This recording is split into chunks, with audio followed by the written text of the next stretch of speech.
RPSC के दो member को जेल में डाल दिया। इसलिए सरकार कार्रवाई कर रही है और प्रमाणित करने के लिए समय लगता है, समय लगेगा, लेकिन ये सब जेल में जाएंगे जिन्होंने भ्रष्टाचार फैलाया। विकासराज जी गाली दे देते हैं, आए दिन मेरे को दे देते हैं, और पहली बार उन्होंने मेरे को साधु किया है तो थोड़ा बचाऊं गालियों से, वरना पहले मेरे को निशाने पे लेते हैं। आजकल की बदजबानी राजनीति में चली है, उसको पब्लिक महत्व नहीं देती। नमस्कार। अंता विधानसभा उपचुनाव में सभी राजनीति पार्टियां जोरों शोरों से अपना दमखम दिखा रही। इस कड़ी में प्रदेश के कृषि मंत्री किरोड़ी लाल मीणा भी अंता जाने से पहले कोटा सर्किट हाउस में रुके, जहां पर उन्होंने मीडिया से बातचीत करते हुए पूर्व मुख्यमंत्री वसुंधरा राजे की जमकर तारीफ की और कहा कि अंता विधानसभा उपचुनाव हम ही जीत रहे हैं, क्योंकि वहां पर वसुंधरा राजे हैं। उन्होंने मुख्यमंत्री के तौर पर हड़ौती में जो काम करवाए हैं वह आजादी के बाद कभी नहीं हुए। जनता इन विकास कार्य को हमेशा याद रखेंगी। विकास और वसुंधरा का मिलनसार स्वभाव कहीं नहीं, हड़ौती का जनता के दिल में उनकी जगह आज भी बना रहा है। कृषि मंत्री ने कहा कि देश में जिस तरह से प्रधानमंत्री का स्ट्रक्चर है, उनके कहने से वोट घूमते हैं और सब जाति मुड़ जाती है। उनके लिए जाति महत्व नहीं देती, उनके लिए राष्ट्र ही सब कुछ है। इसी तरह वसुंधरा राजे भी कभी स्ट्रक्चर है, सभी जातियों से ऊपर उठकर वह मुख्यमंत्री बनी, नेता प्रतिपक्ष बनी, अध्यक्ष बनी और उनके बेटे सांसद बनी।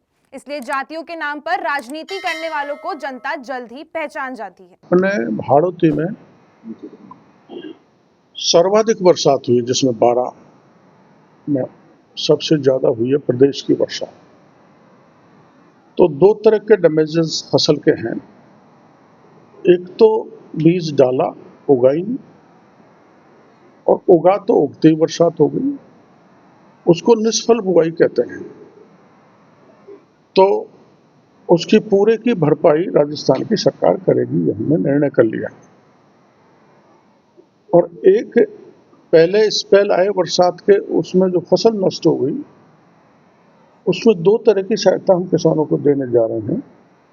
एक तो बीमा का और एक अपने आपदा राहत का।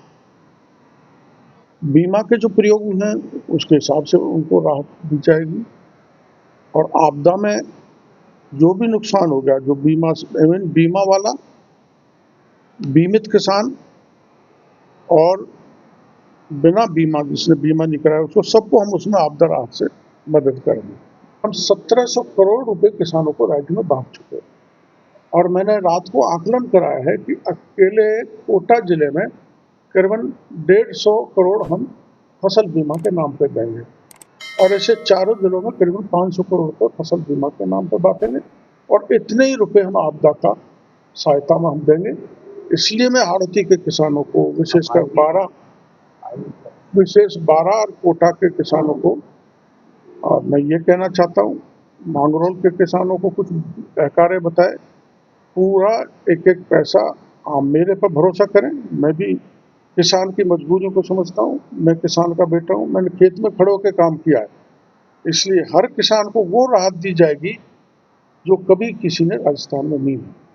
भजनलाल सरकार ने 76 थानेदार जेल के शीर्षों में डाल रखे हैं। देश के इतिहास में कहीं इतने थानेदार जेलों में नहीं गए।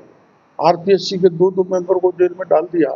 इसलिए सरकार कार्रवाई कर रही है, और प्रमाणित करने के लिए समय लगता है, समय लगेगा, लेकिन ये सब जेल में जाएंगे जिन्होंने भ्रष्टाचार फैलाया।